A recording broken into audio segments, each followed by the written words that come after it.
রায় দিয়ে পরে পরিবর্তন করা শাস্তিযোগ্য অপরাধ বলে মনে করেন অ্যাটর্নি জেনারেল। বুধবার তত্ত্বাবধায়ক সরকার ব্যবস্থা ফেরাতে আপিল শুনানিতে এমনটা জানান তিনি।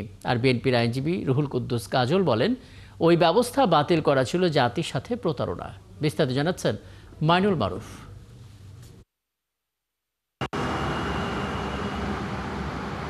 জুলাই অভ্যুত্থানের পর তত্ত্বাবধায়ক সরকার ব্যবস্থা পুনর্বহালের দাবিতে আইনি লড়াই শুরু করে বিএনপি, জামায়াত সহ কয়েকজন নাগরিক।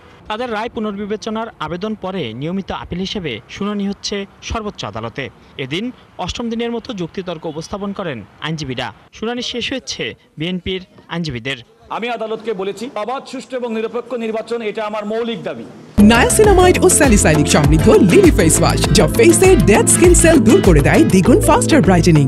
এবং নন পার্টি কেয়ারটেকার গভর্নমেন্ট, নির্দলীয় তত্ত্বাবধায়ক সরকার ব্যবস্থা হচ্ছে আমাদের সংবিধানের মৌলিক কাঠামো, গণতন্ত্রকে সমুন্নত করার জন্য। এই মৌলিক কাঠামো সংবিধানে সন্নিবেশিত ছিল। সুতরাং বিচারপতি ABM খায়রুল হক মৌলিক কাঠামোর পরিপন্থী বলে এই অজুহাতে যে এই সংশোধনীটা বাতিল করেছেন, সেটি আপনারা পুনর্বিবেচনা করে নির্দলীয় তত্ত্বাবধায়ক সরকার ব্যবস্থা সংবিধানে ফিরিয়ে আনুন। পরে শুনানি করেন রাষ্ট্রের সর্বোচ্চ আইন কর্মকর্তা। তার মতে রায় দিয়ে তা পরিবর্তন করা অপরাধ। ম্যালিশাসলি বলেছি, রাজনৈতিক উদ্দেশ্য প্রণোদিতভাবে রায়টা লেখা হয়েছে কোনো একটি বিশেষ পার্টিকে সুবিধা দেওয়ার জন্য। আগামী 2টি সংসদ নির্বাচন কিভাবে হবে সেটা যখন ওনারা প্রোনাউন্স করলেন যে এই তত্ত্বাবধায়ক সরকারের অধীনেই হতে হবে, সেইখানে যে ওনারা ডেভিয়েট করলেন, এই আইনের ব্যত্যয় যে রিভিউ না করে উনি রায় পরিবর্তন করছেন, যেটা আইন তাকে অথরিটি দেয়নি।